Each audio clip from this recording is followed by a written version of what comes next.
Hi ಎಲ್ರಿಗೂ ನಮಸ್ಕಾರ. ಇವತ್ತು ದೋಸೆ ಮತ್ತು ಬೆಂಡೆಕಾಯಿ ಪಲ್ಯ ಮಾಡೋದು ಹೇಗೆ ಅಂತ ನೋಡೋಣ.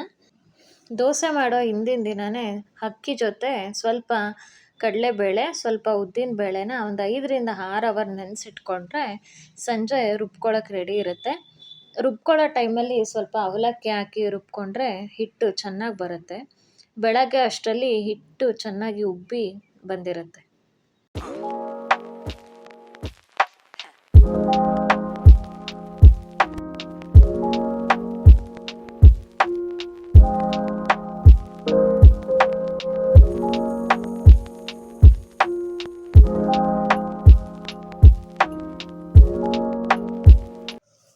ನಾನಿಲ್ಲಿ ಫ್ರೆಶ್ ಆಗಿರುವಂಥ ಬೆಂಡೆಕಾಯಿ ತೊಗೊಂಡಿದ್ದೀನಿ.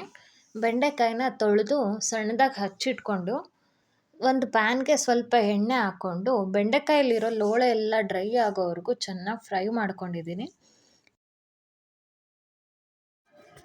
ಅದಾದಮೇಲೆ ಇನ್ನೊಂದು ಪ್ಯಾನ್ನ ಬಿಸಿ ಮಾಡಿಕೊಂಡು ಒಂದು 3ರಿಂದ 4 ಟೇಬಲ್ ಸ್ಪೂನ್ ಎಣ್ಣೆ ಹಾಕಿದ್ದೀನಿ. ಎಣ್ಣೆ ಬಿಸಿ ಆದಮೇಲೆ ಸ್ವಲ್ಪ ಸಾಸಿವೆ, ಸ್ವಲ್ಪ ಜೀರಿಗೆ, ಜಜ್ಜಿಟ್ಕೊಂಡಿರೋ ಬೆಳ್ಳುಳ್ಳಿ ಹಾಕ್ತಾಯಿದ್ದೀನಿ. ಸಣ್ಣದಾಗಿ ಹಚ್ಚಿಟ್ಕೊಂಡಿರೋ ಹಸಿರು ಮೆಣಸಿನ್ಕಾಯಿ ಹಾಕ್ತಾಯಿದ್ದೀನಿ. ಮತ್ತು ಸಣ್ಣದಾಗಿ ಹಚ್ಚಿಟ್ಕೊಂಡಿರೋ ಈರುಳ್ಳಿ ಹಾಕಿ ಸ್ವಲ್ಪ ಈರುಳ್ಳಿ ಚೆನ್ನಾಗಿ ಫ್ರೈ ಆಗೋವರೆಗೂ ಹುರ್ಕೊಳ್ಳೋಣ.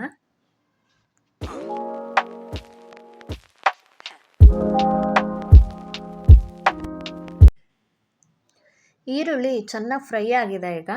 ಈಗ ಸ್ವಲ್ಪ ಒಂದು ಸಣ್ಣದಾಗಿ ಹಚ್ಚಿಟ್ಕೊಂಡಿರೋ ಅಂಥ ಟೊಮ್ಯಾಟೊ ಹಾಕೋಣ. ಟೊಮ್ಯಾಟೊ ಹಾಕಿ ಚೆನ್ನಾಗಿ ಫ್ರೈ ಮಾಡ್ಕೊಳ್ಳೋಣ. ಟೊಮ್ಯಾಟೊ ಸ್ವಲ್ಪ ಮೆತ್ತಗೆ ಆಗೋವರೆಗೂ.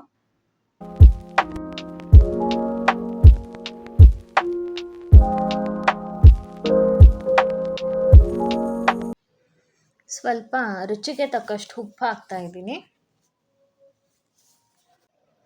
ಆಮೇಲೆ ತುರಿದಿಟ್ಟಿರೋದು ಹಸಿ ತೆಂಗಿನಕಾಯಿನ ಹಾಕ್ತಾಯಿದ್ದೀನಿ. ಒಂದು 3ರಿಂದ 4 ಟೇಬಲ್ ಸ್ಪೂನ್ ತೆಂಗಿನಕಾಯಿ ಹಾಕಿ ಚೆನ್ನಾಗಿ ಹಸಿ ವಾಸನೆ ಹೋಗೋವರೆಗೂ ಚೆನ್ನಾಗಿ ಬಾಡಿಸ್ಕೊಂಡಿದ್ದೀನಿ. ಆಮೇಲೆ ಹುರಿದಿಟ್ಟಿರೋ ಬೆಂಡೆಕಾಯಿನ ಹಾಕಿ ಚೆನ್ನಾಗಿ ಮಿಕ್ಸ್ ಮಾಡ್ಕೊತಾ ಇದ್ದೀನಿ.